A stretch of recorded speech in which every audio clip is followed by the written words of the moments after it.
कृषि शिक्षा से संबंधित महत्वपूर्ण योजनाओं का शुभारंभ एवं शिलान्यास माननीय प्रधानमंत्री जी के कर कमलों द्वारा किया जाएगा। प्रधानमंत्री मत्स्य संपदा योजना के तहत 5 वर्षों में 20,550 करोड़ रुपए की लागत से मछली पालन में उत्तम मछली बीज एवं फीड की उपलब्धता से लेकर उत्पादन, मार्केटिंग एवं तकनीकी सहयोग के साथ अनेकों कल्याणकारी सुविधाएं विकसित की जाएंगी। इसी प्रकार पशुपालन के क्षेत्र में नस्ल सुधार की नई तकनीक और पशुपालकों को विकास संबंधी सूचनाओं को देने और मार्केटिंग के लिए प्लेटफॉर्म के रूप में ई गोपाला ऐप सहित अन्य योजनाओं का शुभारंभ होगा। Indian council of agriculture research के अंतर्गत डॉक्टर राजेंद्र प्रसाद केंद्रीय कृषि विश्वविद्यालय में school of agribusiness and rural management के भवन का माननीय प्रधानमंत्री जी के कर कमलों द्वारा उद्घाटन एवं अतिरिक्त सुविधाओं का शिलान्यास किया जाएगा।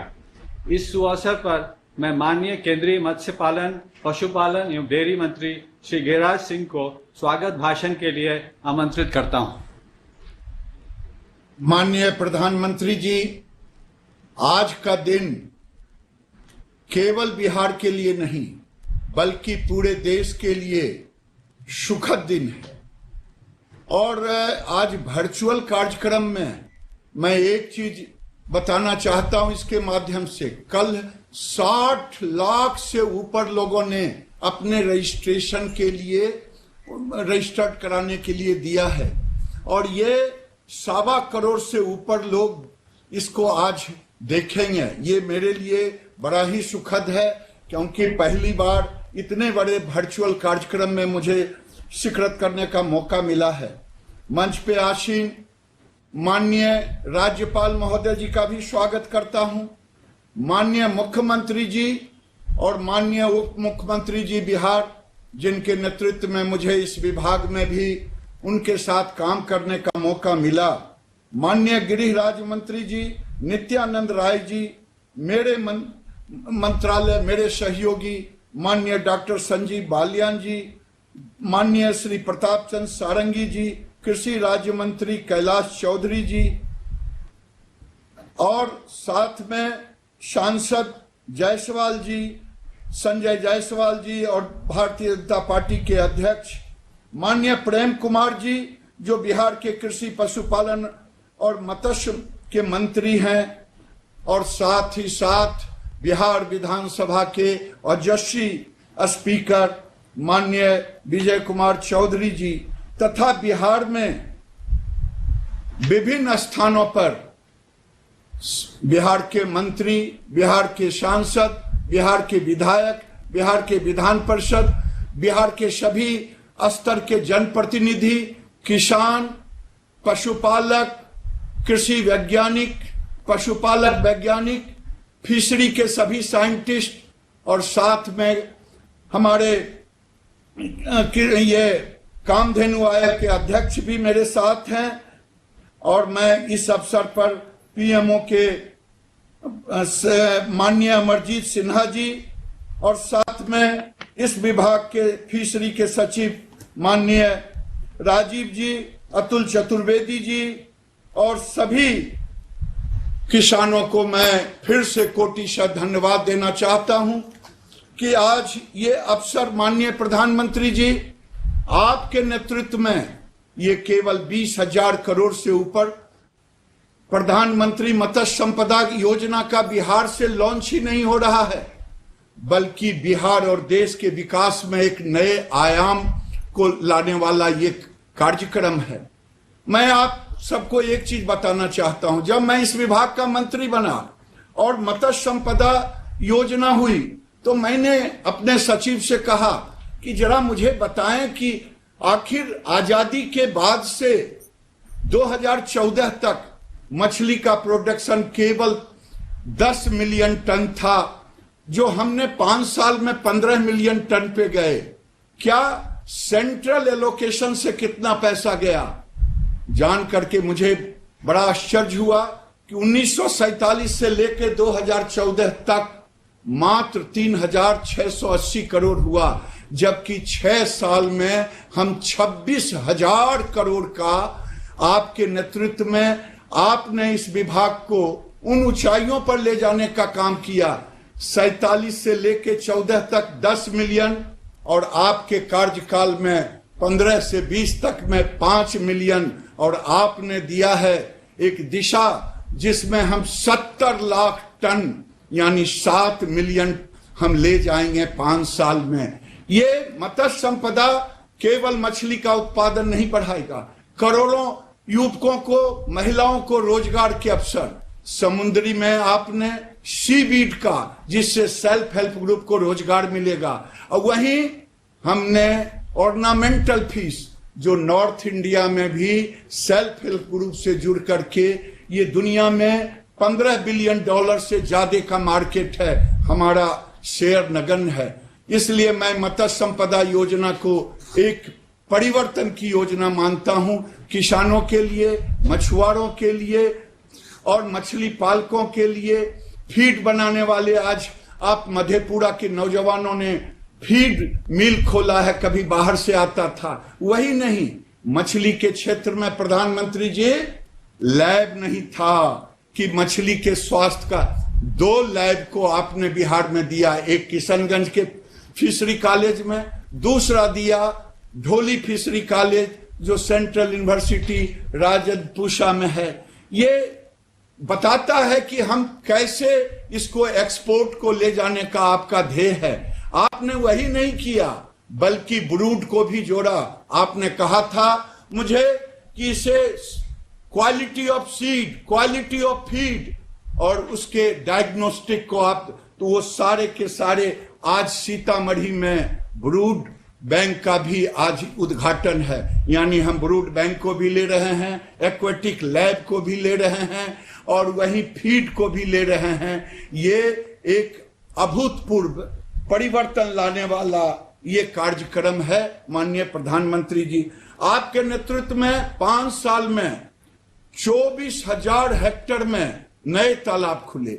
बिहार भी एक ऊंचाई पर ले जाने का काम किया। 1,000 हेक्टेयर नए तालाब 5 साल में हुए। ये मेरे लिए सुखद है। वहीं प्रधानमंत्री जी, आपने किसानों को एक ऊंचाई पर ले जाने के लिए पशुपालक देश में 9 करोड़ से ऊपर हैं, जिसमें 5 करोड़ प्रधानमंत्री जी, 6 करोड़ जो पशुपालक खेतीहर पशुपालक हैं, 4 करोड़ से ऊपर पशुपालक ऐसे हैं जिनके पास जमीन नहीं है। लेकिन एक विसंगति है। हमारे यहां, मैं बेगूसराय से सांसद हूं, 14 लाख लीटर वहां होता, milk cooperative union 5 lakh litre लेता, अमूल भी वहां कलेक्शन करता, प्राइवेट भी। 14 लाख मतलब 4 लाख कंजम्पशन करते, 3 करोड़ प्रतिदिन आता। लेकिन जब मैंने खोजा कि यहाँ देसी गाय 15 लीटर की कितनी है, तो अंगुलियों पर गिना मिला। एचएफ खोजा, अंगुलियों पर मिला। आज जेके ट्रस्ट के द्वारा एक मोबाइल वैन के द्वारा IVF इन विट्रो फर्टिलाइजेशन का डेमो दिखाया जाएगा, जिसमें आपने टेक्नोलॉजी को सहारा लेने के लिए कहा, आपने टेक्नोलॉजी को प्रमुखता दी। आज एक गाय बेगूसराय में हो सकता है 50 से ऊपर बच्चे देने का एम्ब्रियो के द्वारा। समय अधिक हो गया है, लेकिन 3 चीज आपने बहुत बड़ा कदम उठाया है। पूर्णिया में जो सीमेन स्टेशन दिया है, भारत में सरकारी क्षेत्र में 50 लाख डोज का कहीं भी नहीं है। प्रधानमंत्री जी, एक तरफ सॉर्टेड सेक्स सीमन 50,000 बिहार को आज लॉन्च करेंगे, जिससे केवल बछिया ही पैदा होगी। ई गोपाला एक ऐसा प्लेटफॉर्म आपने दिया है जिसमें किसान अपने मोबाइल से पशु खरीद बिक्री भी करेगा, रोग का भी निदान करेगा, पशु के संतुलित आहार का भी करेगा। प्रधानमंत्री जी, समय की कमी है, मैं आपको बिहार की धरती पर वर्चुअल से ही सही कोटिशत धन्यवाद देता हूं कि आपने बिहार को उपहार नहीं दिया है, बल्कि बिहार के किसानों के जीवन में एक तरक्की लाने का टेक्नोलॉजी का सहारा लेकर के मैं आपको कोटिशत धन्यवाद देता हूं। विभाग की ओर से, बिहार की ओर से, बिहार के किसानों की ओर से बहुत बहुत धन्यवाद। धन्यवाद महोदय। अब मैं बिहार के माननीय उप मुख्यमंत्री श्री सुशील मोदी जी से संबोधन हेतु अनुरोध करता हूं। देश के लोकप्रिय प्रधानमंत्री आदरणीय श्री नरेंद्र मोदी जी, महामहिम राज्यपाल महोदय, बिहार के माननीय मुख्यमंत्री श्री नीतीश कुमार जी, भारत सरकार के माननीय मंत्री श्री गिरिराज सिंह जी, बिहार विधानसभा के माननीय अध्यक्ष श्री विजय चौधरी जी, माननीय मंत्री डॉक्टर प्रेम कुमार जी, भारत सरकार एवं बिहार सरकार के सभी मंत्रीगण, कार्यक्रम में उपस्थित सभी विधायक, सांसद, पार्षदगण और बिहार के करोड़ों पशु एवं मत्स्य पालक किसान बहनों और भाइयों, माननीय प्रधानमंत्री जी, ये वही विभाग है जो विभाग पूरी दुनिया में पशुपालन घोटाले के कारण चर्चित हुआ था। और 2005 में जब माननीय नीतीश जी इस बिहार के मुख्यमंत्री बने, कोई इस विभाग का मंत्री बनने के लिए तैयार नहीं था, क्योंकि 2005 के पहले जितने मंत्री बने उनको बारी बारी से जेल जाना पड़ा। लेकिन मैं अपना सौभाग्य मानता हूं कि मुझे और बाद में गिरिराज सिंह जी को भी लंबे समय तक बिहार में इस विभाग को चलाने का मौका मिला और इस मृत विभाग को हम लोगों ने फिर से बिहार में जिंदा करने का काम किया है। और मैं बताना चाहूँगा कि 2005-06 में इस विभाग का बजट केवल 72 करोड़ था, वहाँ 2020-21 में 15 गुना बढ़कर 1178 करोड़ रुपया हो चुका है। मैं माननीय मुख्यमंत्री जी को धन्यवाद देना चाहूँगा, जिनकी दूरदृष्टि के कारण बिहार पशु विज्ञान विश्वविद्यालय की बिहार में स्थापना की गई और किशनगंज के अंदर पशु विज्ञान महाविद्यालय की स्थापना की गई। और हम लोगों ने देखा कि कोई लड़के वेटनरी की पढ़ाई नहीं करना चाहते, अगर नामांकन हो गया तो बीच में छोड़कर चले जाते हैं। तो हमारी सरकार ने तय किया कि वेटनरी में पढ़ने वाले सभी लड़कों को 2-2 हजार रुपये की छात्रवृत्ति देंगे और बिहार देश का पहला राज्य जो वेटनरी में पढ़ने वाले सभी छात्रों को 2,000 रुपये की छात्रवृत्ति दे रहा है। आदरणीय प्रधानमंत्री जी, 7-8 से लेकर 19-20 के दौरान दूध के उत्पादन में बिहार ने दुगनी वृद्धि प्राप्त की है। जहां पर 57 लाख मैट्रिक टन दूध का उत्पादन होता था, वहीं पर यह बढ़कर 104 लाख मैट्रिक टन हो चुका है। दूध के जो प्रोसेसिंग है, ये जहां 7-8 में 8,45,00,000 लीटर प्रतिदिन होता था, अब ये बढ़कर 33,55,000 लीटर प्रतिदिन हो चुका है। बिहार के लोग टीकाकरण नहीं जानते थे कि गाय और बैल को, पशु को टीका भी लगाया जाता है। तो जहां 6,64,00,000 टीकाकरण 7-8 में हुआ था, वहां बढ़कर अब 16,98,00,000 टीकाकरण जो है और हो चुका है। और इतना ही नहीं, तो कोरोना काल में जब दूध की खरीदारी करने वाले लोग नहीं थे लेकिन दूध का उत्पादन हो रहा था, बिहार के कॉम्फेड ने प्रतिदिन किसानों के दूध को खरीदने का काम किया और 4 महीने में 800 करोड़ रुपए से ज्यादा किसानों का भुगतान किया गया। जब हम लोग सरकार में आए तो बिहार में कोई पाउडर का प्लांट नहीं था। जो दूध का पाउडर होता, यहाँ से रायबरेली दूध जाता था और वहां से पाउडर बनकर आता था। और आज बिहार में 112 मैट्रिक टन प्रति वर्ष क्षमता का पाउडर प्लांट तैयार हो चुका है। और इस कोरोना काल में 5 लाख लीटर दूध प्रतिदिन का पाउडर का निर्माण किया जा रहा था और 2200 टन जो मिल्क पाउडर था वो क्वारंटाइन सेंटर और आंगनबाड़ी केंद्रों में पहुंचाने का काम हुआ है। प्रधानमंत्री जी, आपके पहल से आज जो बिहार में फिश लैब स्थापित हो रहा 10 करोड़ की लागत से, इससे बिहार के 300 करोड़ से ज्यादा का लाभ बिहार के पशुपालकों को होगा, क्योंकि मछलियों की बीमारी से प्रतिवर्ष 300 करोड़ से ज्यादा का नुकसान हुआ करता था। तमिलनाडु के बाद यह देश का दूसरा सबसे बड़ा लैब होगा। उसी प्रकार प्रधानमंत्री जी, मत्स्य उत्पादन में भी जहां 7-8 में 2,88,000 मैट्रिक टन मछली का उत्पादन होता था, अब इसमें 3 गुना की लगभग वृद्धि होकर 6,41,000 मैट्रिक टन मछली का उत्पादन हो रहा है। और अब बिहार की मछली नेपाल, सिलीगुड़ी, बनारस, गोरखपुर, रांची, अमृतसर, इन सभी शहरों के अंदर 33,000 मैट्रिक टन मछली का निर्यात हम प्रतिवर्ष बिहार से कर रहे हैं। प्रधानमंत्री जी, बिहार के लोगों को फिश फीड की जानकारी नहीं थी कि फिश फीड क्या होता है। कि मछली को भी चारा खिलाया जाता है, ये भी लोग नहीं जानते थे। और आज आपके कर कमलों से फिश फीड के प्लांट का भी और बिहार के अंदर उद्घाटन हो रहा है।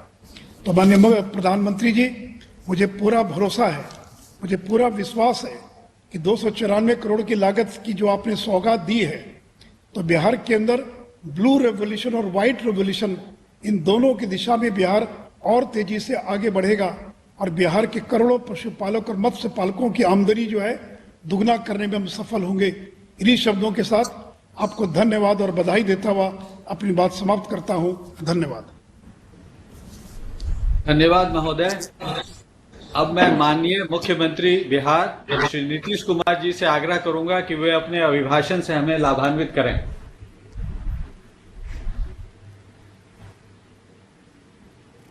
अभिनंदन करता हूं कि आज अनेक चीजों के उद्घाटन और शिलान्यास के लिए आपने वक्त दिया है और आज के इस कार्यक्रम में जो मत्स्य संपदा योजना का नेशनल लॉन्च किया जा रहा है, ये बड़ी खुशी की बात है।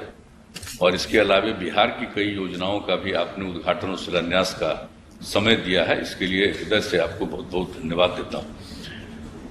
और आज के इस कार्यक्रम में हमारे बिहार के महामहिम राज्यपाल उपस्थित हैं, हमारे माननीय उप मुख्यमंत्री जी उपस्थित हैं, बिहार विधानसभा के माननीय अध्यक्ष उपस्थित हैं। इसके अलावा केंद्र सरकार के पशु एवं मत्स्य पालन पशुपालन विभाग के माननीय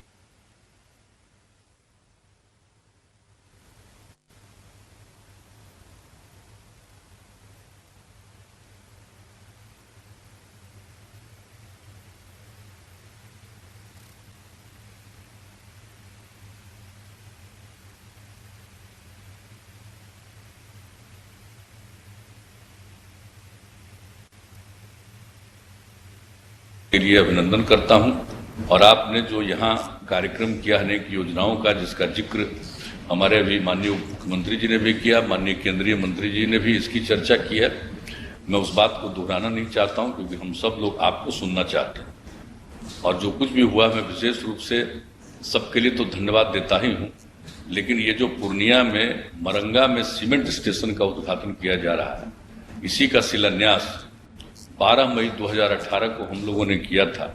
और इतने कम समय में ये काम पूरा हो गया। जब हम लोग वहां पर गए थे शिलान्यास करने, तो एक बड़ी प्रसन्नता हो रही थी कि आखिरकार ये जो पूरा हो जाएगा और ये काम शुरू हो जाएगा, तो इसकी क्षमता होगी प्रतिवर्ष 50 लाख सीमेन स्ट्रॉ कृत्रिम गर्भाधान के उपयोग हेतु इसका होगा। तो बिहार में तो ये पूरा सबको मिल ही जाएगा, लेकिन इसके बाद पूर्वोत्तर राज्यों में और अन्य राज्यों में भी इसकी सुविधा लोगों को मिलेगी। और ये जो काम हो रहा है, इसके लिए हम लोगों ने 80 एकड़ जमीन उपलब्ध कराया और इसके लिए कार्यक्रम चलता रहे, तो उस पर कई पूर्ण क्षमता प्राप्त करने के लिए इसकी उच्च गुणवत्ता हेतु 59 पदों को स्वीकृत किया गया है। उसके संचालन के लिए राज्य सरकार ने अपनी तरफ से भी करीब करीब 47 करोड़ रुपए का भी प्रावधान किया है। तो अब इतना अच्छा ये काम हो जाएगा आपके उद्घाटन के बाद सीमेंट स्टेशन का। और उसके बाद जो डॉक्टर राजेंद्र प्रसाद केंद्रीय कृषि विश्वविद्यालय, खुशी की बात है, ये तो हम लोगों का अपना बिहार का विश्वविद्यालय था और बाद में इसको केंद्रीय कृषि विश्वविद्यालय के रूप में मंजूरी दी गई। तो उसमें जो पूसा में अधीन school of agri business management के भवन का उद्घाटन किया जा रहा है, जिसकी लागत राशि 11 करोड़ रुपए है। साथ ही यहाँ के छात्रों के लिए हॉस्टल, स्टेडियम एवं अंतर्राष्ट्रीय गेस्ट हाउस के निर्माण का भी शिलान्यास किया जा रहा है। इसकी कुल प्राकलित राशि 63 करोड़ रुपए का। तो एक सेंट्रल यूनिवर्सिटी के लिए भी काम हो रहा है। और दूसरा, यहाँ पर हम लोगों ने जिसकी चर्चा की गई, यहाँ पर पहली बार हम लोगों ने पशु विज्ञान विश्वविद्यालय की स्थापना की पटना में। एक जो ये कॉलेज था, एनिमल हस्बेंड्री कॉलेज था, हम लोगों ने इसको पशु विज्ञान विश्वविद्यालय के रूप में स्थापित इसको किया है। और इसके बाद यहाँ पर पटना में भ्रूण प्रत्यारोपण तकनीक प्रयोगशाला का उद्घाटन किया जा रहा है आपके द्वारा। और इससे राज्य में दूध उत्पादन में बढ़ोतरी होगी और किसानों की आय में वृद्धि होगी। इसके लिए भी बहुत धन्यवाद। और हम लोगों ने जो किशनगंज है, वहाँ पर यहाँ बिहार में हम लोगों ने कृषि महाविद्यालय की स्थापना की थी, बहुत अद्भुत वो कृषि महाविद्यालय की स्थापना की गई है। उसको कोई देखेगा तो उतना बड़ा एरिया इस देश के किसी भी एग्रीकल्चर कॉलेज को नहीं। और जब हम लोगों ने उसमें एग्रीकल्चर कॉलेज स्थापित करने का नाम दिया, और जब इनका निधन हो गया कलाम साहब का, पूर्व राष्ट्रपति, तो हम लोगों ने उन्हीं के नाम पर इसका नामकरण भी कर दिया। और इसमें तो फिर मत्स्य के लिए भी हम लोगों ने कॉलेज की स्थापना कर दी है, और पशु के लिए भी हम लोग वहां पर कॉलेज की स्थापना करने का निर्णय ले चुके हैं। अब वहां पर जो आप लोगों ने इतना अच्छा काम कर दिया, अब तो जो फिशरीज कॉलेज में जो वही डॉक्टर कलाम कृषि महाविद्यालय का अंग है, तो प्रधानमंत्री मत्स्य संपदा योजना के तहत मछली के रोग की जांच और इसके नियंत्रण के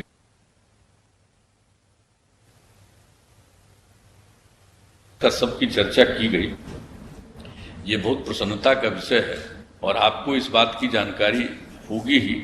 हम लोगों ने बिहार के बारे में तो उन्होंने बता दिया, पशु एवं मत्स्य संसाधन विभाग के बारे में हमारे माननीय उप मुख्यमंत्री जी ने, लेकिन यहाँ कृषि के क्षेत्र में भी कोई हाल नहीं था।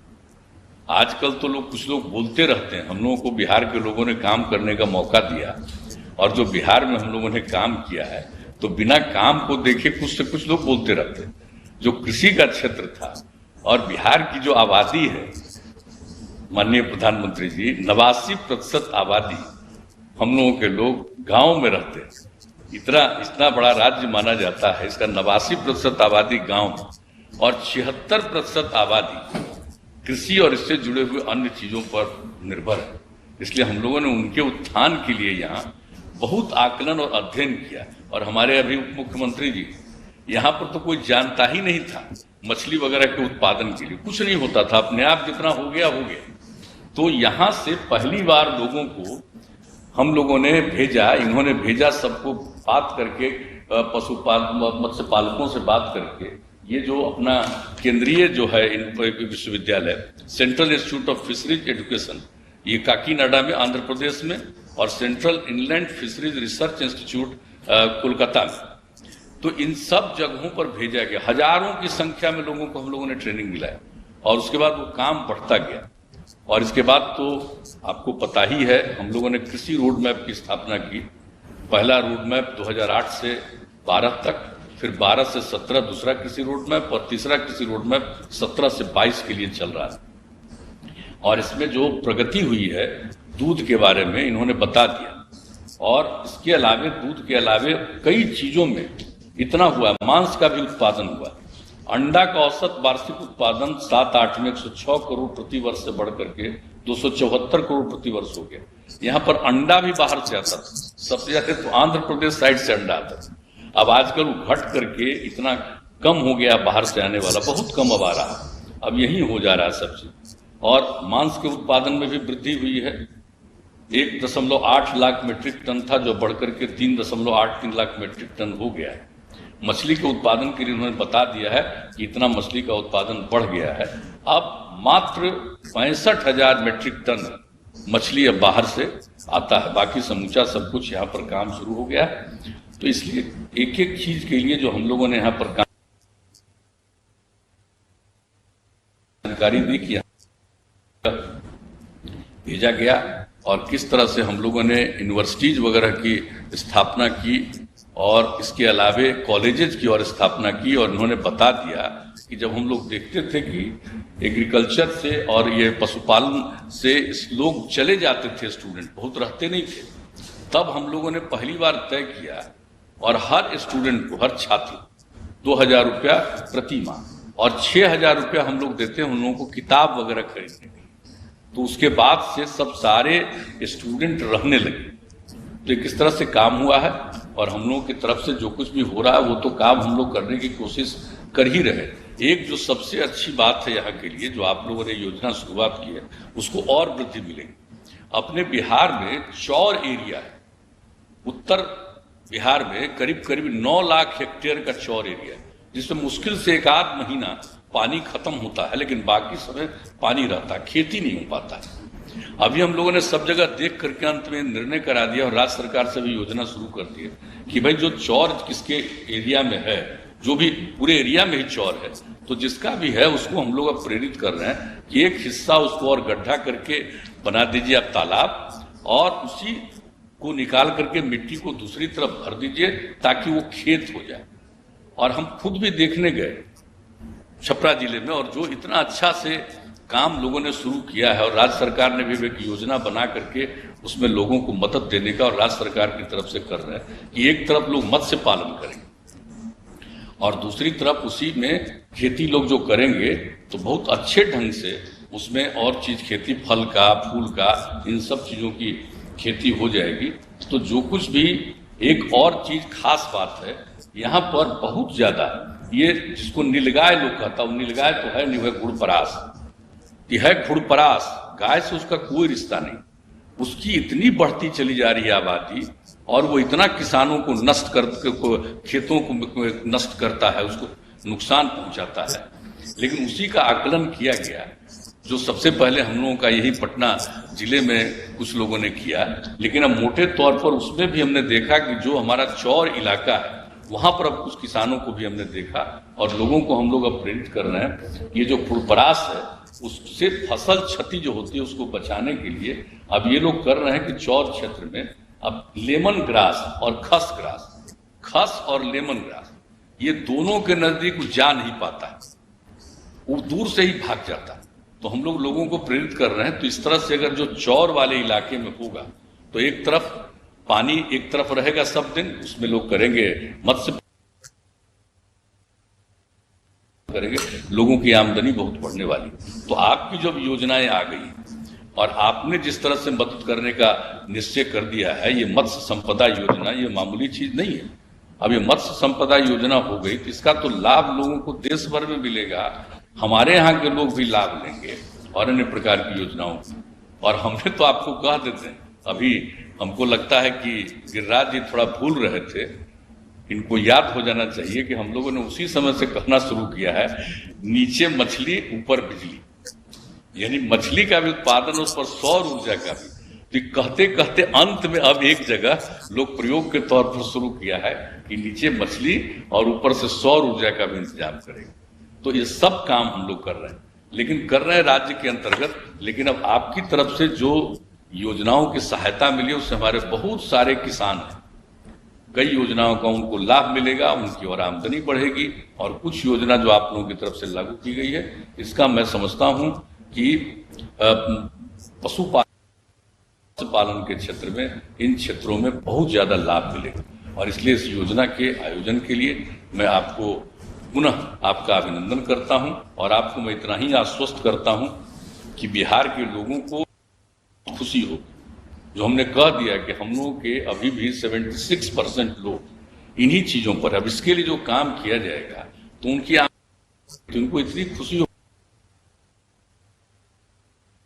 सब चीज अंदरूनी और गांव में लोगों को इसका बहुत एहसास होता है और उनको इस बात को लेकर के बड़ी प्रसन्नता होती है।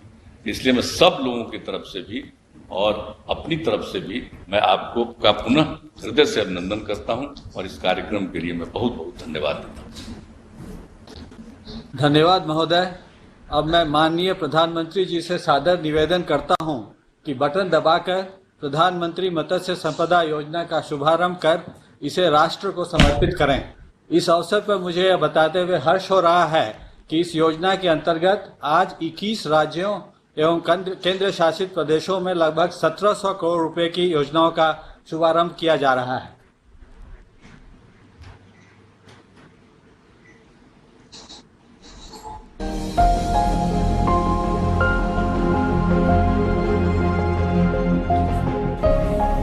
भारत में मत्स्य क्षेत्र में मुनाफे की संभावना बहुत ज्यादा है। भारत की पेनिनसुलर कोस्टलाइन 8,118 किलोमीटर तक लंबी है। प्रधानमंत्री नरेंद्र मोदी की दूरदृष्टि के कारण नीली क्रांति के रूप में फिशरी सेक्टर में सराहनीय तेजी आई है। प्रधानमंत्री श्री नरेंद्र मोदी जी के नेतृत्व में आत्मनिर्भर भारत का संकल्प देश की आर्थिक समृद्धि में महत्वपूर्ण योगदान देगा। इसी दिशा में प्रधानमंत्री मत्स्य संपदा योजना के अंतर्गत 20,050 करोड़ के निवेश की परिकल्पना की गई है। मछली पालन क्षेत्र में ये आजादी के बाद से अब तक का सबसे बड़ा इन्वेस्टमेंट है। प्रधानमंत्री मत्स्य संपदा योजना के जरिए मछली उद्योग में पैदावार बढ़ाने के लिए नई टेक्नोलॉजी और नए तरीकों से प्रोडक्टिविटी को बढ़ाया जा रहा है। इसमें जमीन और पानी के जरियों का भरपूर इस्तेमाल किया जा रहा है। प्रधानमंत्री मत्स्य संपदा योजना के तहत लागू की गई योजनाओं का लक्ष्य है आने वाले समय में मछली उत्पादन को 150 लाख टन को बढ़ाकर 220 लाख टन तक ले जाने का, जिससे 55 लाख से भी ज्यादा लोगों को रोजगार के अवसर पैदा हो सकेंगे। मत्स्य पालन निर्यात को बढ़ाकर 1 लाख करोड़ रुपए तक पहुंचाना है ताकि मत्स्य पालन की आय को दुगना किया जा सके। प्रधानमंत्री मत्स्य संपदा योजना के अंतर्गत मछुआरों को ब्रूड बैंक्स के लिए बढ़िया सीड और फीड भी दिया जा रहा है और नई तकनीक जैसे RAS, बायोफ्लॉक सिस्टम को भी लोगों तक पहुंचाया जा रहा है, जिसके कारण पैदावार तेजी से बढ़ पा रही है। प्रधानमंत्री मत्स्य संपदा योजना में मछली किसानों और इस कारोबार से जुड़े लोगों की सुरक्षा पे भी ध्यान दिया जा रहा है, जिसके तहत उनको लाइफ इंश्योरेंस और फिश वेसल इंश्योरेंस दिया जाएगा। भारत में ऑर्नामेंटल फिशरीज के साथ सीवीड कल्टीवेशन भी महिलाओं को बड़ा रोजगार प्रदान करता है। सीवीड की बढ़ती मांग को देखते हुए प्रधानमंत्री मत्स्य संपदा योजना के अंतर्गत के नई तकनीकों से मछुआरों की जान और माल दोनों की बचत के साथ उत्पादन में भारी बढ़ोतरी होने की संभावनाएं भी बढ़ेंगी और एक आत्मनिर्भर भारत का सपना भी साकार हो पाएगा। धन्यवाद महोदय। अब माननीय प्रधानमंत्री जी से सविनय अनुरोध है कि बटन दबाकर doctor Rajendra Prasad central agriculture university Pusa Samastipur के परिसर में school of agribusiness and rural management के नवनिर्मित भवन का उद्घाटन एवं बॉयज हॉस्टल, स्टेडियम और इंटरनेशनल गेस्ट हाउस का शिलान्यास करें।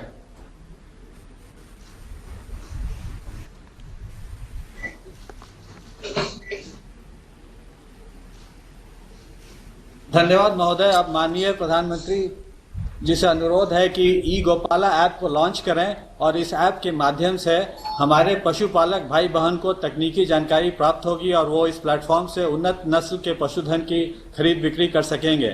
माननीय प्रधानमंत्री जी से अनुरोध है कि पूर्णिया के सीमेंट प्रोडक्शन स्टेशन एवं पटना स्थित embryo transfer technology and IVF lab Patna का शिलान्यास बटन दबाकर करने की कृपा करें।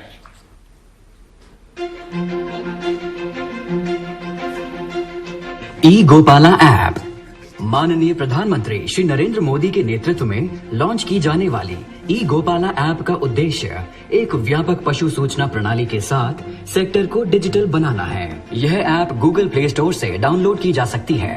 अपने रजिस्टर्ड नंबर से लॉगिन करने पर आपको 6 विकल्पों और सुविधाओं की होम स्क्रीन दिखेगी। सबसे पहले है पशु पोषण, जो आपको पशु को उपलब्ध फीड सामग्री की मात्रा और पोषण की जानकारी देता है। आयुर्वेदिक चिकित्सा पद्धति विकल्प, जिसके द्वारा आप अपने पशु के रोग और उसकी आयुर्वेदिक उपचार देख सकते हैं। मेरा पशु आधार विकल्प में किसान अपने सभी नए और पुराने पशुओं की जानकारी देख सकते हैं। अलर्ट्स में किसानों को अपने पशु के टीकाकरण की डेट जैसी सूचना मिलती है। आयोजन देखें विकल्प के द्वारा आप नजदीकी टीकाकरण कैंप या आयोजित प्रशिक्षण कार्यक्रमों के बारे में जान सकते हैं। पशु बाजार, जहां किसानों को कृत्रिम गर्भाधान तकनीशियनों और वीर्य स्टेशनों की जानकारी मिलती है और अच्छी नस्लों वाले पशुओं के भ्रूण की बिक्री और खरीद की जा सकती है। यह ऐप सिर्फ भारतीय पशुपालकों के लिए ही नहीं, परंतु सब देशवासियों के लिए महत्वपूर्ण भूमिका निभाएगा और डेयरी इंडिया को नई ऊंचाइयों तक ले जाएगा। डेयरी क्षेत्र में नस्ल सुधार, रोगों से मुक्ति और उन्नत पोषण उच्च उत्पादकता के 3 स्तंभ हैं। बिहार के पूर्णिया डिस्ट्रिक्ट में पूर्वी और उत्तर पूर्वी भारत का सबसे बड़ा वीर्य उत्पादन स्टेशन 84 करोड़ रुपए के निवेश के साथ स्थापित किया जा रहा है। पटना में एम्ब्रियो ट्रांसफर टेक्नोलॉजी और IVF लैब की स्थापना 8 करोड़ रुपए के निवेश के साथ की जा रही है। राष्ट्रीय गोकुल मिशन के अंतर्गत किसानों तक पहुंचेंगी सेक्स सॉर्टेड वीर्य सुविधाएं और इस कार्यक्रम का शुभारंभ आज बरौनी में किया जा रहा है। इस तकनीक से मादा पशुओं की संख्या बढ़ेगी, दूध की बिक्री से किसानों की आय दोगुनी होगी और सेक्टर आत्मनिर्भरता की ओर बढ़ेगा। इन कार्यक्रमों के शुभारंभ और उन्नत प्रौद्योगिकी की मदद से विशेष रूप से बिहार राज्य का पशुपालन और डेयरी सेक्टर कई गुना बढ़ने की ओर अग्रसर है। धन्यवाद महोदय।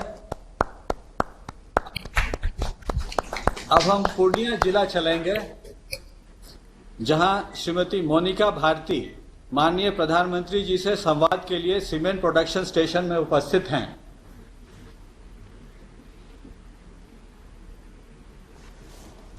मोनिका जी नमस्ते। माननीय प्रधानमंत्री जी, मेरी ओर से आपको प्यार भरा प्रणाम। मैं मोनिका भारती हांसदा, ग्राम अलीनगर दूध उत्पादक सहयोग समिति, पंचायत सतकुदरिया, जिला पूर्णिया से आई हूँ और मैं कोसी डेयरी प्रोजेक्ट से जुड़ी हुई हूँ।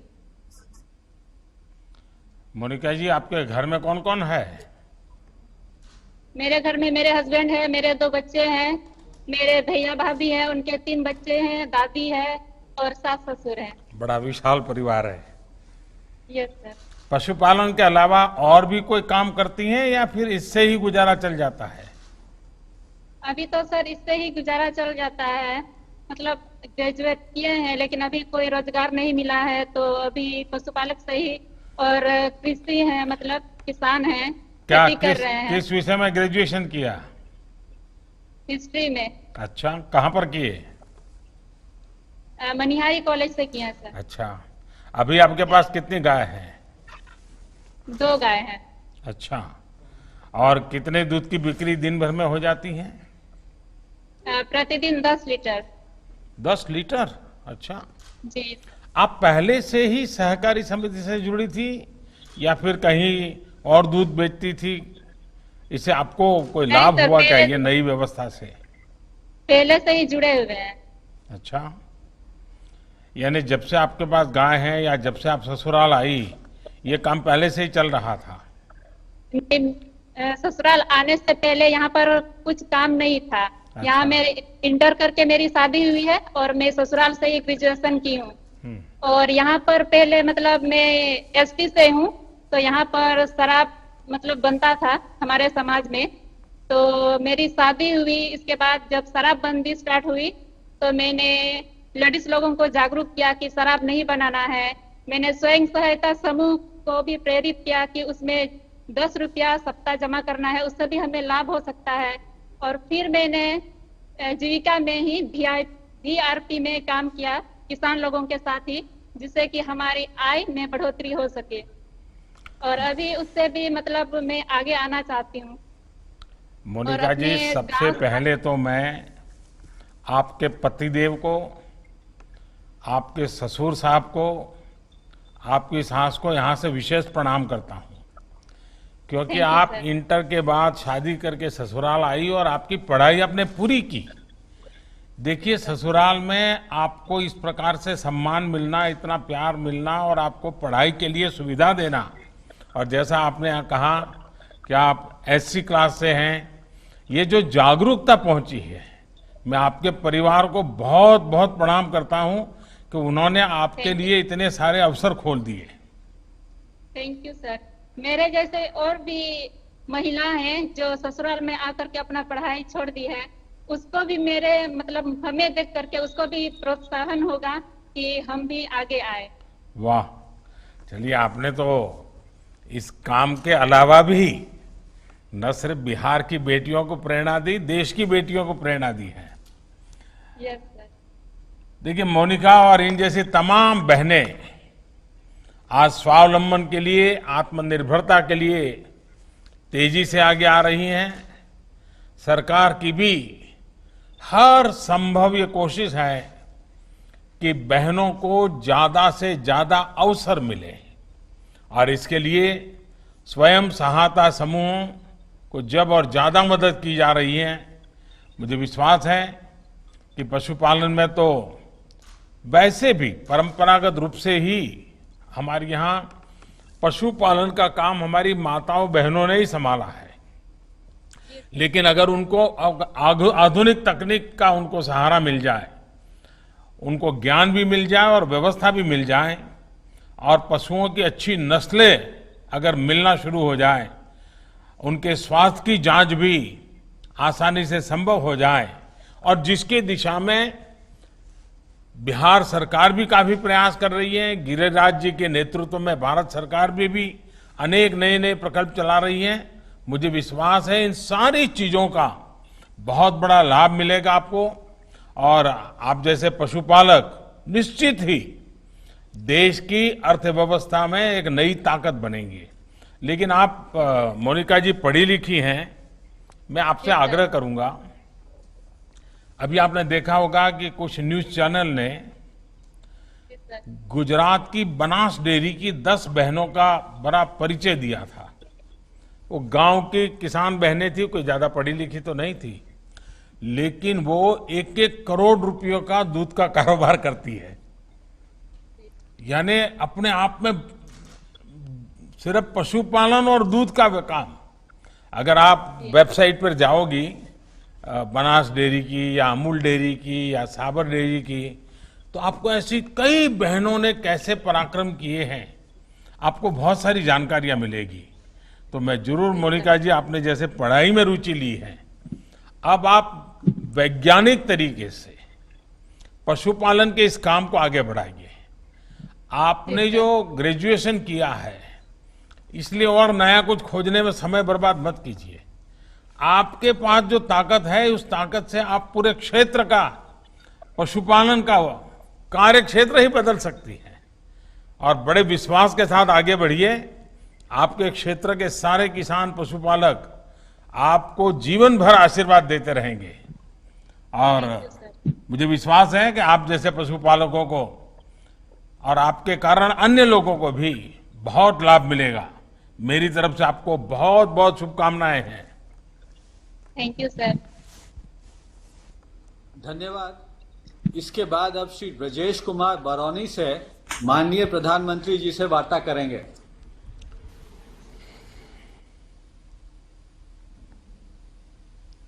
हेलो, माननीय प्रधानमंत्री को मेरा सादर प्रणाम।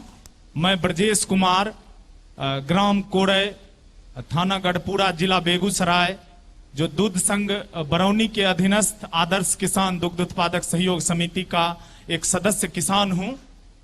हमारे पास 20 छोटे बड़े पशु हैं, जिसमें 2 मुर्राह नस्ल की भैंसें हैं, बाकी विभिन्न नस्लों की गाय हैं। उसमें एक हमारे बिहार की मूल नस्ल बछौर की गाय और 2 उसके बछड़े भी हैं।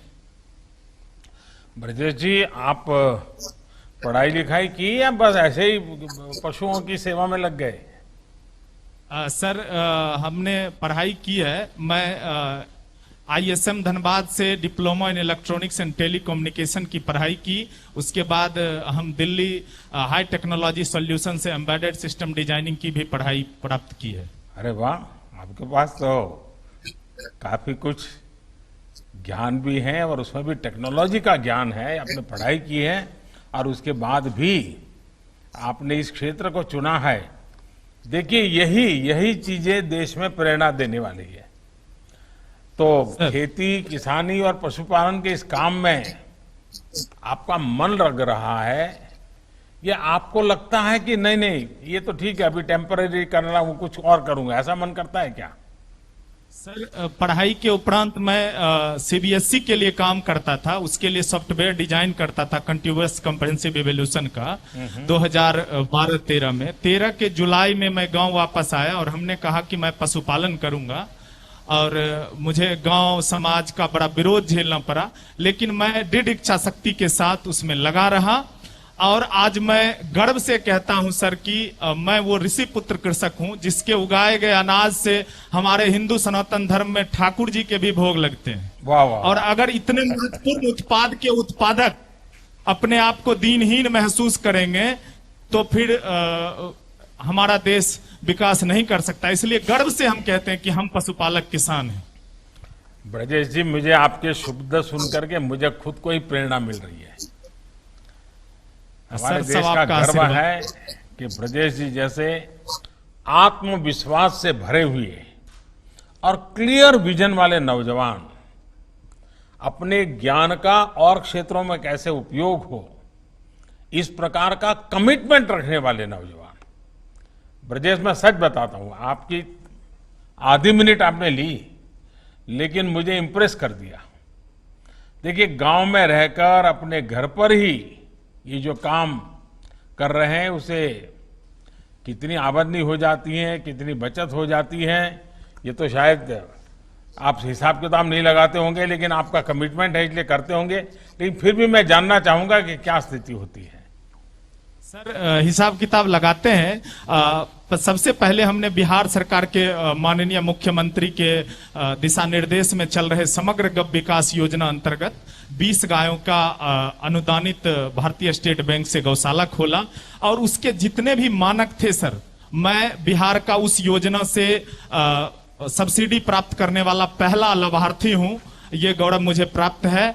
और उस योजना के जितने भी सर साधन थे, वर्मी कंपोस्ट, गोबर gas plant, milking machine, Bihar का मैं पहला मिल्किंग मशीन भी 2013 में पंजाब से खरीद के लाया सर। और silage making process, urea treatment उस समय भूसा का होता था। इन सारे संसाधनों को हमने वहां लगाया।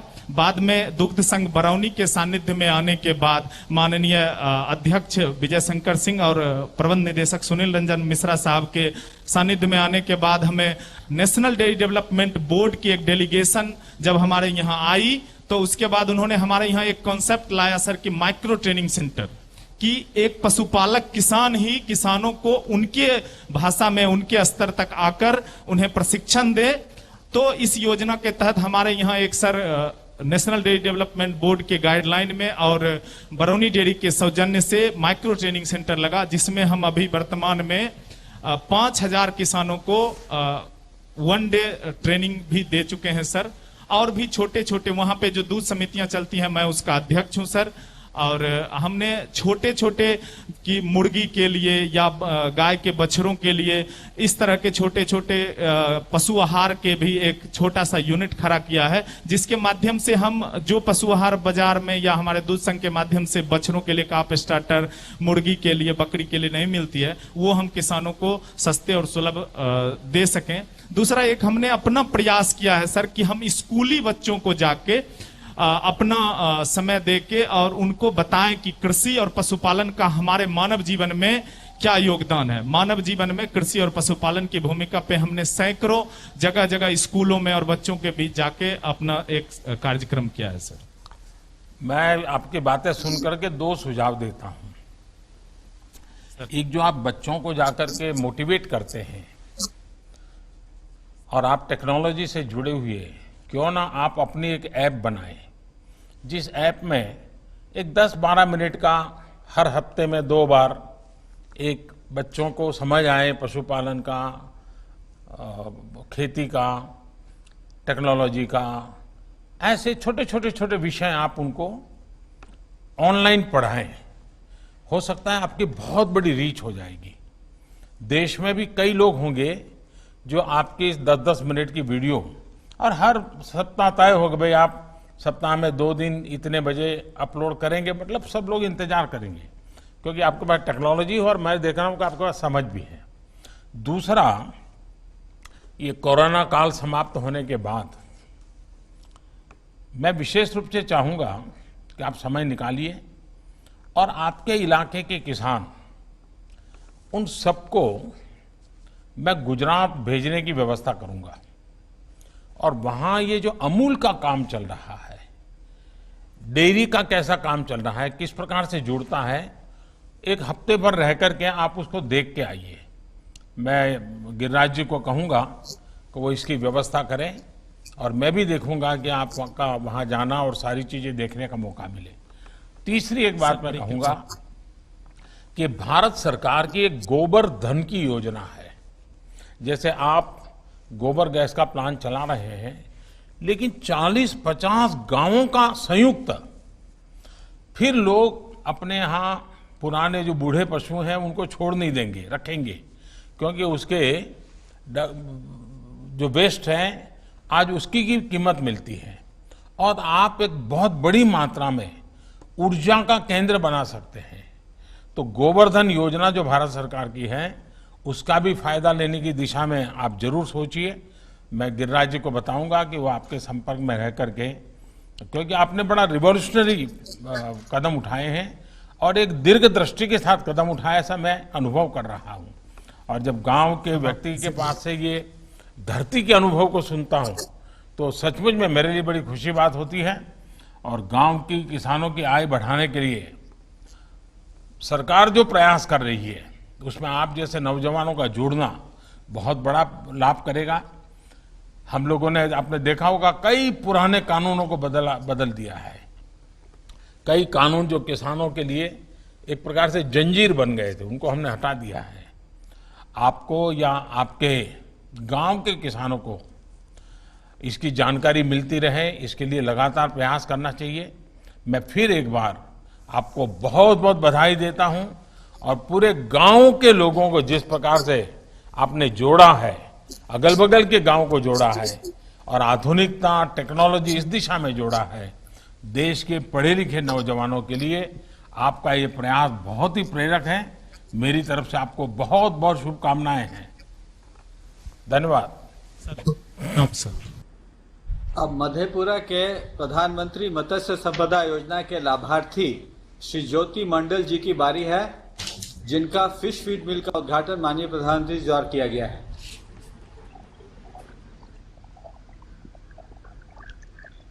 मधेपुरा से ज्योति मंडल बोल रहा हूं सर। प्रधानमंत्री जी को बहुत बहुत प्रणाम सर। ज्योति जी नमस्कार। जी प्रणाम सर। जी बताइए, अपना जरा बात बताइए, क्या कर रहे हैं? हम सर पहले खेती करते थे, उसमें आमदनी कम होती थी। अब मछली पालन कर रहे हैं 4-5 साल से 10 हेक्टेयर में सर, उससे काफी आमदनी बढ़ गई है। क्या फर्क आया? पहले की तुलना में कितना फर्क आया? पहले की तुलना में कम से कम 5 से 10 गुना फर्क आया। ओहो, अच्छा। तो आप पहले क्या पढ़ाई वढ़ाई की है या पहले से खेती में ही लगे थे? नहीं सर, पढ़ाई किए हैं। साइंस कॉलेज पटना से बीएससी ऑनर्स किए थे सर, उसके बाद जेएनयू से एमए किया है सर, और उसके बाद किसान यहाँ पर खेती कर रहे हैं, प्लांटेशन किया है और सर खेती कर रहे हैं। तो उसमें मछली पालन ही मेरा मेन खेती है सर। अच्छा, आपने पोस्ट ग्रेजुएशन किया, जेएनयू से किया, और आपने मछली पालन ही क्यों चुना? क्यों ही विचार आया? आप आगे रिसर्च में जा सकते थे और कोई व्यवसाय भी आप चुन सकते थे। सर उसी समय मेरे मन में आया सर, जो गांव किसान के लिए कुछ किया जाए। किसान लोग बहुत ही, हम लोग के मधेपुरा जिला बहुत गरीब जिला है सर। हिंदुस्तान का सबसे गरीब जिला में मधेपुरा जिला है सर।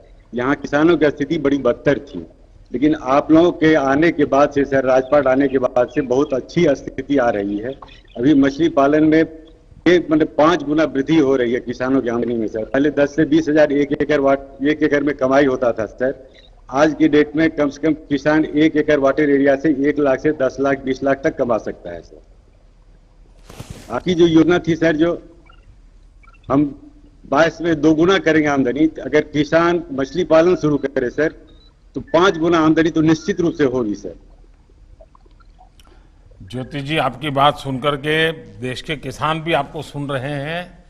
ये जो आत्मविश्वास आप बता रहे हैं, जब चारों तरफ कुछ लोग निराशा फैलाने की कोशिश कर रहे हैं, और ज्योति जी आप तो स्वयं विश्वास की ज्योति जगा रहे हो। अच्छा, आपके गांव में या आसपास के इलाके में पहले से भी मछली पालन के तौर तरीके रहे होंगे, पुरानी पद्धति रही होगी, वेस्टेज रहता होगा। आपने क्या नया किया? हमने सर उसमें चारा खिला करके सर, देखिए मछली की वृद्धि काफी होती है, तो चारा खिलाने के लिए सर चारा यहाँ काफी महंगा मिलता है। यहाँ नियरेस्ट पॉइंट छत्तीसगढ़ और आंध्र प्रदेश से आता था चारा सर, वो काफी महंगा किसानों को मिलता था, हमको मिलता था काफी महंगा। लेकिन जब हम यहाँ इसीलिए चारा मिल यहाँ पर स्थापित किए हैं सर, जो किसानों को सस्ता में चारा मिलेगा और आमदनी गारंटी के साथ सर हम कह रहे हैं, जो 5 से 10 गुना किसानों की आमदनी बढ़ जाती। अब मत्स्य संपदा योजना के तहत आपने फिश फीड मिल भी शुरू की है, और मैं पीछे देख रहा हूं कि, और इस योजना से आप अपने साथ साथ पूरे क्षेत्र को ज्यादा प्रोत्साहित करने के लिए आगे भी कुछ करें, ये मेरी अपेक्षा है। हो सकता है क्या कुछ कर सकते हैं आप? जी सर, कर रहे हैं सर, प्रचार प्रसार काफी कर रहे हैं और काफी आदमी इसमें जुड़ रहा है सर। मछली पालन में काफी आदमी सर इसमें जुड़ रहा है और काफी बढ़िया खेती शुरू हुआ है सर। लोग आपके यहाँ देखने के लिए आते हैं क्या, कैसे आप कर रहे हैं वो? जी सर आते हैं। अच्छा जी सर आते हैं सर। देखिए, देश में गांव और किसान की आय बढ़ाने के लिए ब्लू रिवॉल्यूशन पर व्यापक काम हो रहा है। कोशिश ये है कि नदियों, तालाबों में, समंदर में, जहां भी हो, हम जल के भीतर के संसाधनों का संरक्षण और संवर्धन भी करें और उसमें आजीविका भी कमाएं, ताकि किसान को भी लाभ हो, पर्यावरण, जल के भीतर का जीवन भी अधिक सुरक्षित हो। सरकार इसके लिए हर स्तर पर आर्थिक और तकनीकी मदद मुहैया करा रही है और मैं चाहूंगा कि आपके माध्यम से, भले आज मधेपुरा आपके हिसाब से गरीबी में 10 नंबर में हो, लेकिन आप जिस दिशा में चले हैं, देखते ही देखते मधेपुरा गरीबी के इस टीके से बाहर आ सकता है और आप जैसे पढ़े लिखे किसान जब मैदान में आए हैं तो पक्का आएगा और भारत सरकार, राज्य सरकार पूरी तरह आपके साथ खड़ी रहेगी, ये मैं आपको विश्वास दिलाता हूं। सर, मछली पालन में अगर सर आप लोगों की तरफ से जो मदद मिल रही है, जैसे हमको 50% अनुदान मिला सर, आज चारा यहाँ बनेगा और सस्ता मिलेगा सब किसानों को, तो मछली उत्पादन करके किसानों की आमदनी 5 गुना से 10 गुना आराम से सर 1 साल में बढ़ सकता है। और ये आदमी देख रहा है और सोच रहा है, हर आदमी अब सोच रहा है जब हम तालाब खुदाएं, मछली पालन करें सर। चलिए, बहुत बहुत बधाई आपको और बहुत शुभकामनाएं मेरी। धन्यवाद महोदय। वार्ता के अंत में श्री राजीव कुमार पटना को आमंत्रित करते हैं। श्री राजीव कुमार प्रधानमंत्री मत्स्य संपदा योजना के अंतर्गत फिश ऑन व्हील्स के लाभार्थी हैं।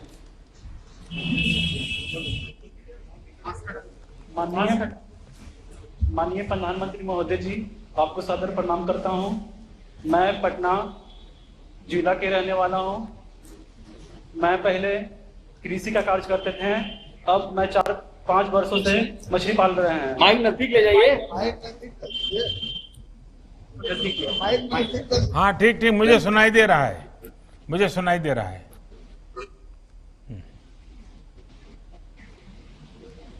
इस योजना की जानकारी हमें अखबार और जिला मत्स्य पदाधिकारी से मिली, पर हमें तालाब से मछली बिक्री करने पर ज्यादा मुनाफा नहीं मिल पाता था। अब हम इस तालाब की मछली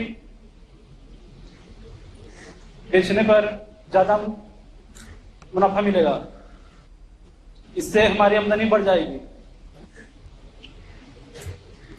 राजू जी, आप पहले से ही मछली से जुड़ा काम करते थे, कुछ और करते थे, फिर इसमें आए, क्या हुआ?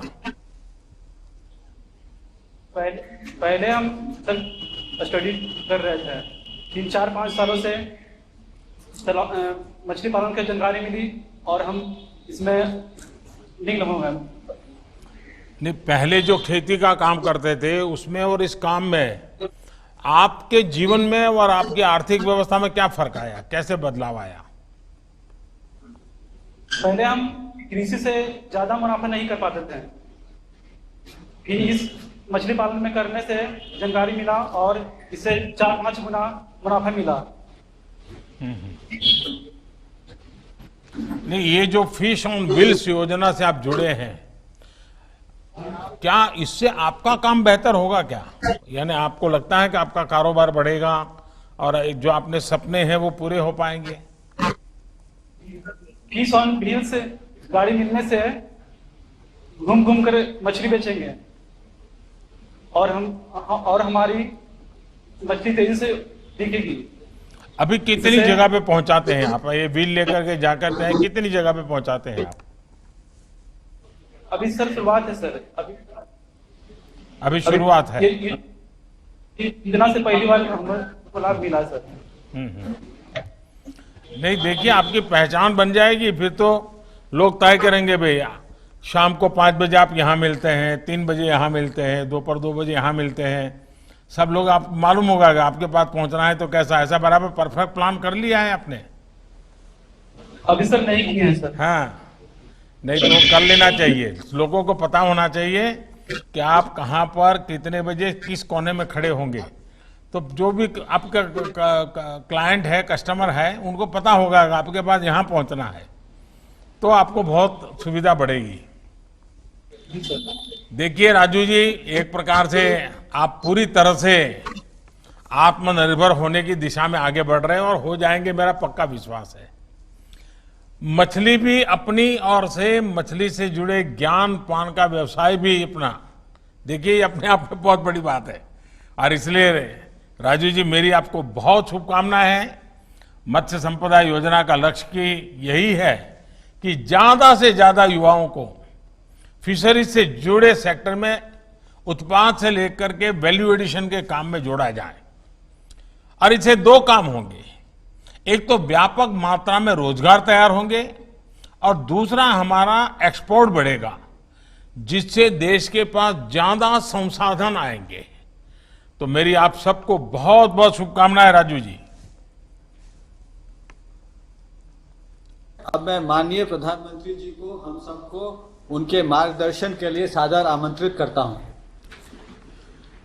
रउआ सभे के प्रणाम बा। देशवा खातिर, बिहार खातिर, गांव के जिंदगी के आसान बनावे खातिर और व्यवस्था मजबूत करे खातिर मछली उत्पादन, डेयरी, पशुपालन और कृषि क्षेत्र में पढ़ाई और रिसर्च से जुड़ले सैकड़न करोड़ रुपया के योजना के शिलान्यास और लोकार्पण भइल है। एकरा खातिर सौ से बिहार के भाई बहन लोगन के अनघा बधाई देतनी। बिहार के गवर्नर फागू चौहान जी, मुख्यमंत्री श्रीमान नीतीश कुमार जी, केंद्रीय मंत्रिपरिषद के मेरे साथी श्रीमान गिरिराज जी, कैलाश चौधरी जी, प्रताप चंद्र सारंगी जी, संजीव बालियान जी, बिहार के उप मुख्यमंत्री भाई सुशील जी, बिहार विधानसभा के अध्यक्ष श्रीमान विजय चौधरी जी, राज्य मंत्रिमंडल के अन्य सदस्यगण, सांसदगण, विधायकगण और मेरे प्रिय साथियों, आज जितनी भी ये योजनाएं शुरू हुई हैं, उनके पीछे की सोच ही यही है कि हमारे गांव 21वीं सदी के भारत, आत्मनिर्भर भारत की ताकत बने, ऊर्जा बने। कोशिश ये है कि अब इस सदी में ब्लू रिवॉल्यूशन यानी मछली पालन से जुड़े काम, व्हाइट रिवॉल्यूशन यानी डेयरी से जुड़े काम, स्वीट रिवॉल्यूशन यानी शहद उत्पादन से जुड़े काम हमारे गांवों को और समृद्ध और सशक्त करें। प्रधानमंत्री मत्स्य संपदा योजना इसी लक्ष्य को ध्यान में रखकर बनाई गई है। आज देश के 21 राज्यों में इस योजना का शुभारंभ हो रहा है। अगले 4-5 वर्षों में इस पर 20,000 करोड़ रुपए से ज्यादा खर्च किए जाएंगे। इसमें से आज 1700 करोड़ रुपए का काम शुरू हो रहा है। इसी के तहत ही बिहार के पटना, पूर्णिया, सीतामढ़ी, मधेपुरा, किशनगंज और समस्तीपुर में अनेक सुविधाओं का लोकार्पण और शिलान्यास किया गया है। इससे मछली उत्पादकों को नया इंफ्रास्ट्रक्चर मिलेगा, आधुनिक उपकरण मिलेंगे, नया मार्केट भी मिलेगा। इससे खेती के साथ ही अन्य माध्यमों से भी कमाई का अवसर बढ़ेगा। साथियों, देश के हर हिस्से में, विशेष तौर पर समंदर और नदी किनारे बसे क्षेत्रों के में मछली के व्यापार कारोबार को ध्यान में रखते हुए पहली बार देश में इतनी बड़ी व्यापक योजना बनाई गई है। आजादी के बाद इस पर जितना निवेश हुआ, उनसे भी कई गुना ज्यादा निवेश प्रधानमंत्री मत्स्य संपदा योजना पर किया जा रहा है। और जब अभी गिरिराज जी बता रहे थे तो शायद ये आंकड़ों सुनकर के भी कईयों को अचरज लगेगा कि ऐसे चला था, लेकिन जब आप हकीकत जानेंगे तो आपको लगेगा कि ये सरकार कितने कितने क्षेत्रों में कितने कितने लोगों की भलाई के लिए कैसे कैसे लंबी योजना के कामों को आगे बढ़ा रही है। देश में मछली से जुड़े व्यापार कारोबार को देखने के लिए अब अलग से मंत्रालय भी बनाया गया है। इससे भी हमारे मछुआरे साथियों को, मछली के पालन और व्यापार से जुड़े साथियों को सुविधा हो रही है। लक्ष्य ये भी है कि आने वाले 3-4 साल में मछली निर्यात को 2 गुना किया जाए। इससे सिर्फ फिशरीज सेक्टर में ही रोजगार के लाखों नए अवसर पैदा होंगे। अभी जिन साथियों से मैं बात कर रहा था, उनसे संवाद के बाद तो मेरा विश्वास और ज्यादा बढ़ गया है। जब मैंने राजू का विश्वास देखा और मैंने भाई ब्रजेश जी से बातें की, भाई ज्योति मंडल से बातें की और बेटी मोनिका, देखिए कितना विश्वास झलकता है। साथियों, मछली पालन बहुत कुछ साफ पानी की उपलब्धता पर निर्भर करता है। इस काम में गंगा जी को स्वच्छ और निर्मल बनाने के मिशन से भी मदद मिल रही है। गंगा जी के आसपास बसे इलाकों में रिवर ट्रांसपोर्ट को लेकर जो काम चल रहा है, उसका लाभ भी फिशरीज सेक्टर को मिलना तय है। इस 15 अगस्त को जिस मिशन डॉल्फिन की घोषणा की गई है, वो भी फिशरीज सेक्टर पर अपना स्वाभाविक प्रभाव, यानी एक प्रकार से बाय प्रोडक्ट मदद, एक्स्ट्रा बेनिफिट, ये होने ही वाला है। मुझे पता चला है कि हमारे नीतीश बाबूजी इस मिशन से जरा ज्यादा ही उत्साहित है और इसलिए मुझे पक्का विश्वास है कि जब गंगा डॉल्फिन की संख्या बढ़ेगी तो इसका लाभ गंगा तट के लोगों को तो बहुत मिलने वाला है, सभी को मिलने वाला है। साथियों, नीतीश जी के नेतृत्व में बिहार में गांव-गांव पानी पहुंचाने के लिए बहुत प्रशंसनीय काम हो रहा है। 4-5 साल पहले बिहार में सिर्फ 2% घर पीने के साफ पानी की सप्लाई से जुड़े थे। आज ये आंकड़ा बढ़कर 70% से अधिक हो गया है। इस दौरान करीब करीब 1.5 करोड़ घरों को पानी की सप्लाई से जोड़ा गया है। नीतीश जी के इस अभियान को अब जल जीवन मिशन से नई ताकत मिली है। मुझे जानकारी दी गई है कि कोरोना के इस समय में भी बिहार में करीब 60 लाख घरों को नल से जल मिलना सुनिश्चित किया गया है। ये वाकई बहुत बड़ी उपलब्धि है। ये इस बात का भी उदाहरण है कि इस संकट काल में जब देश में लगभग सब कुछ थम गया था, तब भी हमारे गांवों में किस तरह एक आत्मविश्वास के साथ काम चलता रहा। ये हमारे गांवों की ही ताकत है कि कोरोना के बावजूद अनाज हो, फल हो, सब्जियां हो, दूध हो, जो भी आवश्यक चीजें थी, मंडियों तक, डेयरियों तक बिना किसी कभी तकलीफ के बिना वो आता ही रहा, लोगों तक पहुंचता ही रहा। साथियों, इस दौरान अन्न उत्पादन हो, फल उत्पादन हो, दूध का उत्पादन हो, हर प्रकार से बम्पर पैदावार हुई है। यही नहीं, सरकारों ने, डेयरी उद्योग ने भी इस मुश्किल परिस्थिति के बावजूद रिकॉर्ड खरीद भी की है।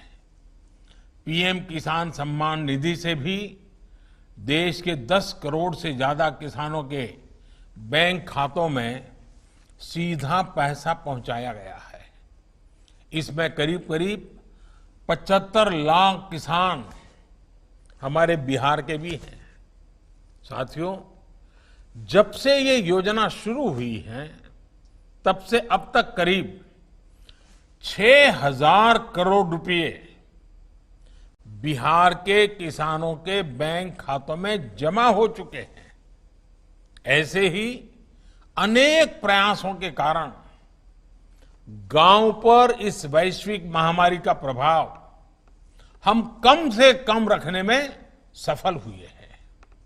ये काम इसलिए भी प्रशंसनीय है क्योंकि बिहार कोरोना के साथ साथ बाढ़ की विभीषिका का भी बहादुरी से सामना कर रहा है। साथियों, कोरोना के साथ साथ भारी बरसात और बाढ़ के कारण बिहार समेत आसपास के क्षेत्रों में जो स्थिति बनी है उससे हम सभी भली भांति परिचित है। राज्य सरकार और केंद्र सरकार दोनों का प्रयास है कि राहत के कामों को तेज गति से पूरा किया जाए। इस बात पर बहुत जोर दिया जा रहा है कि मुफ्त राशन की योजना और प्रधानमंत्री गरीब कल्याण रोजगार अभियान, इसका लाभ बिहार के हर जरूरतमंद साथी तक पहुंचे। बाहर से गांव जो लौटे हुए हमारे श्रमिक परिवार हैं उन तक पहुंचे। इसलिए ही मुफ्त राशन की योजना को जून के बाद, वैसे वो जून महीने में पूरा होना था, लेकिन जून के बाद दीपावली और छठ पूजा तक उसको बढ़ा दिया गया है। साथियों, कोरोना संकट के कारण शहरों से लौटे जो श्रमिक साथी हैं उनमें से अनेक साथी पशुपालन की तरफ बढ़ रहे हैं। केंद्र सरकार और बिहार सरकार की अनेक योजनाओं से उनको प्रोत्साहन भी मिल रहा है। मैं ऐसे साथियों को कहूंगा कि आज जो कदम आप उठा रहे हैं उसका भविष्य उज्जवल है। मेरे शब्द लिख करके रखिए। आप जो कर रहे हैं इसका भविष्य उज्जवल है। सरकार का ये निरंतर प्रयास है कि देश के डेयरी सेक्टर का विस्तार हो, नए प्रोडक्ट्स बने, नए इनोवेशंस हो, जिससे किसान को, पशुपालकों को ज्यादा आय मिले। इसके साथ इस बात पर भी फोकस किया जा रहा है कि देश में ही उत्तम नस्ल के पशु तैयार हों, उनके स्वास्थ्य की बेहतर व्यवस्था हो और उनका खान पान स्वच्छ हो, पोषक हो। इसी लक्ष्य के साथ आज देश के 50 करोड़ से ज्यादा पशुधन को खुरपका और मुंहपका जैसी बीमारियों से मुक्त करने के लिए मुफ्त टीकाकरण अभियान चल रहा है। पशुओं को बेहतर चारे के लिए भी अलग अलग योजनाओं के तहत प्रावधान किए गए हैं। देश में बेहतर देसी नस्लों के विकास के लिए मिशन गोकुल चल रहा है। 1 वर्ष पहले ही देशव्यापी कृत्रिम गर्भाधान कार्यक्रम शुरू किया गया था, जिसका एक चरण आज पूरा हो चुका है।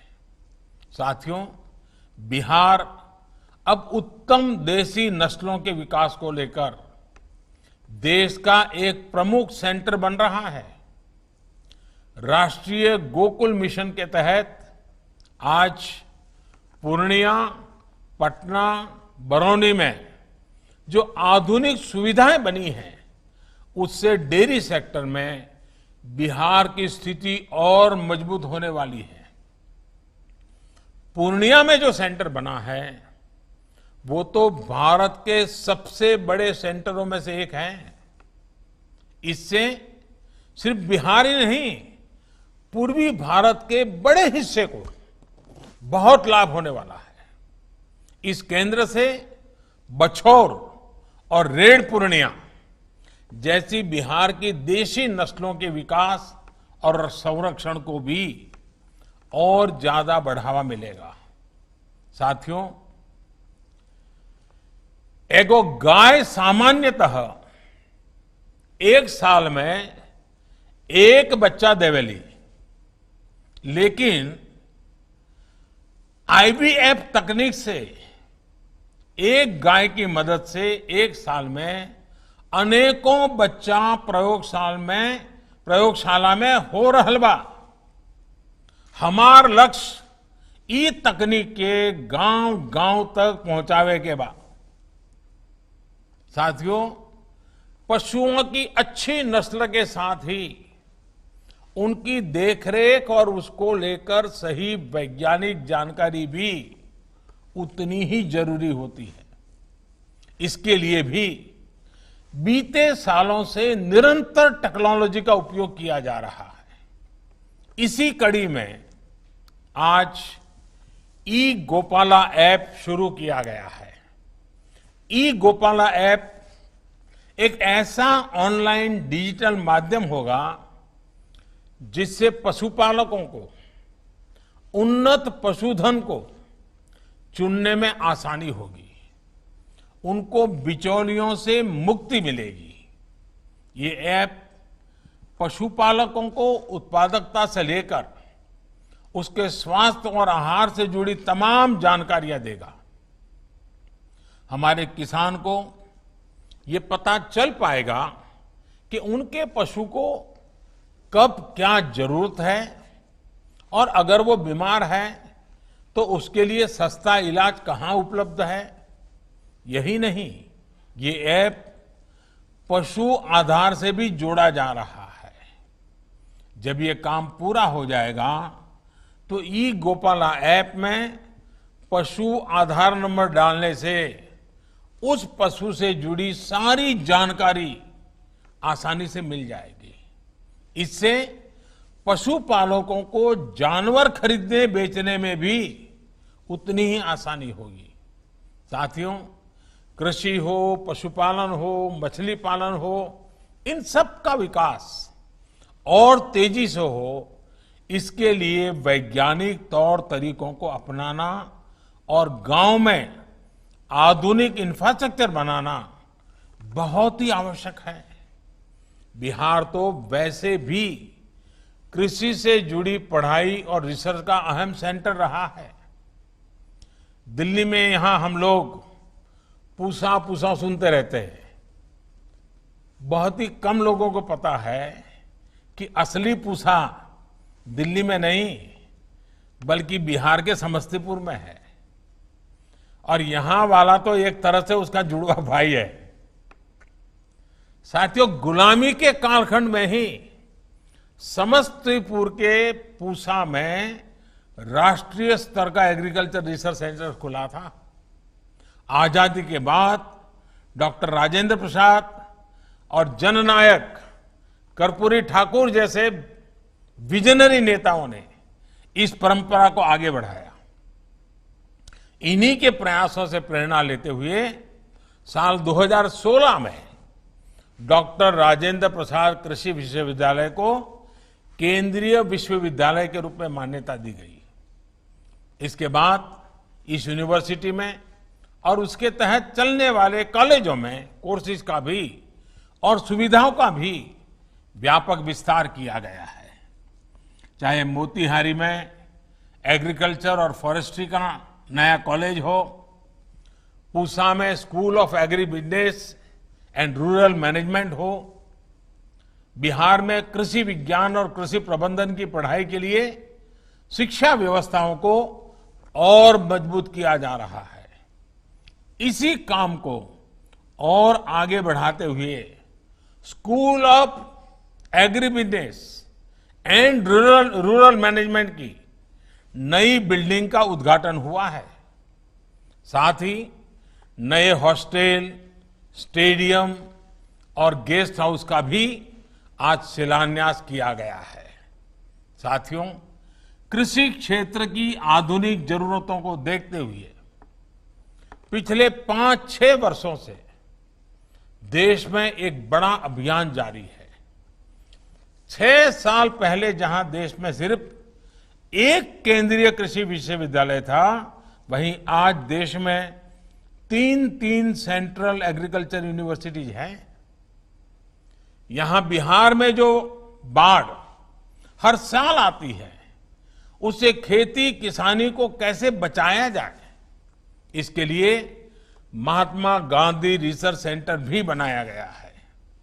ऐसे ही मोतीपुर में मछली से जुड़ा regional research and training centre, Motihari में पशुपालन से जुड़ा कृषि और डेयरी विकास केंद्र, ऐसे अनेक संस्थान कृषि को विज्ञान और तकनीक से जोड़ने के लिए शुरू किए गए हैं। साथियों, अब भारत उस स्थिति की तरफ बढ़ रहा है जब गांव के पास ही ऐसे क्लस्टर बनेंगे जहां फूड प्रोसेसिंग से जुड़े उद्योग भी लगेंगे और पास ही उससे जुड़े रिसर्च सेंटर भी होंगे। यानी एक तरह से हम कह सकते हैं, जय किसान, जय विज्ञान और जय अनुसंधान। इन तीनों की ताकत जब एकजुट होकर काम करेगी, तब देश के ग्रामीण जीवन में बहुत बड़े बदलाव होने तय हैं। बिहार में तो इसके लिए बहुत संभावनाएं हैं। यहां के फल, चाहे वो लीची हो, जर्दालू आम हो, आंवला हो, मखाना हो या फिर मधुबनी पेंटिंग्स हो, ऐसे अनेक प्रोडक्ट बिहार के जिले जिले में हैं। हर एक जिले की अपनी पहचान है। हमें इन लोकल प्रोडक्ट्स के लिए और ज्यादा वोकल होना है। हम लोकल के लिए जितना वोकल होंगे, उतना ही बिहार आत्मनिर्भर बनेगा, उतना ही देश आत्मनिर्भर बनेगा। साथियों, मुझे खुशी है कि बिहार के युवा, विशेष तौर पर हमारी बहनें, पहले से ही इसमें सराहनीय योगदान दे रही है। श्रीविधि धान की खेती हो, लीज पर जमीन लेकर सब्जी उगाना हो, अजोला सहित दूसरी जैविक खादों का उपयोग हो, कृषि मशीनरी से जुड़ा हायरिंग सेंटर हो, बिहार की स्त्री शक्ति भी आत्मनिर्भर भारत अभियान को ताकत देने में आज आगे है। पूर्णिया जिले में मक्का के व्यापार से जुड़ा अरण्यक एफपीओ और कोसी क्षेत्र में महिला डेयरी किसानों की कौशिकी मिल्क प्रोड्यूसर कंपनी, ऐसे अनेक समूह प्रशंसनीय काम कर रहे हैं, प्रेरक काम कर रहे हैं। अब तो हमारे ऐसे उत्साही युवाओं के लिए, बहनों के लिए केंद्र सरकार ने विशेष फंड भी बनाया है। 1 लाख करोड़ रुपए के इस इंफ्रास्ट्रक्चर फंड से ऐसे एफपीओ, कृषि उत्पादक संघों को, सहकारी समूहों को गांव में भंडारण, कोल्ड स्टोरेज और दूसरी सुविधाएं बनाने के लिए आर्थिक मदद आसानी से मिल पाएगी। इतना ही नहीं, हमारी बहनों के जो स्वयं सहायता समूह हैं, उनको भी अब बहुत मदद दी जा रही है। आज बिहार में स्थिति ये है कि वर्ष 2013-14 की तुलना में अब स्वयं सहायता समूहों को मिलने वाले ऋण में 32 गुना की वृद्धि हुई है। ये दिखाता है कि देश को, बैंकों को हमारी बहनों के सामर्थ्य पर, उनकी उद्यमशीलता पर कितना भरोसा है। साथियों, बिहार के गांवों को, देश के गांवों को आत्मनिर्भर भारत का अहम केंद्र बनाने के लिए हमारे प्रयास लगातार बढ़ने वाले हैं। इन प्रयासों में बिहार के परिश्रमी साथियों का रोल भी बहुत बड़ा है और आपसे देश को उम्मीदें भी बहुत अधिक हैं। बिहार के लोग देश में हो या विदेश में अपने परिश्रम से, अपनी प्रतिभा से अपना लोहा मनवाते रहे हैं। मुझे विश्वास है कि बिहार के लोग अब आत्मनिर्भर बिहार के सपने को पूरा करने के लिए भी निरंतर इसी तरह काम करते रहेंगे। विकास योजनाओं की शुरुआत के लिए मैं फिर से एक बार बहुत बहुत बधाई देता हूं, लेकिन एक बार फिर से मैं अपनी भावनाएं प्रकट करूंगा। मेरी आपसे कुछ अपेक्षाएं हैं, वो बताऊंगा और मेरी अपेक्षा यही है, मास्क और 2 गज की दूरी के नियम का पालन अवश्य करिए, सुरक्षित रहिए, स्वस्थ रहिए, अपने घर में बड़ी आयु के जो परिवार के जन हैं उनको बराबर संभाल के रखिए। ये बहुत आवश्यक है।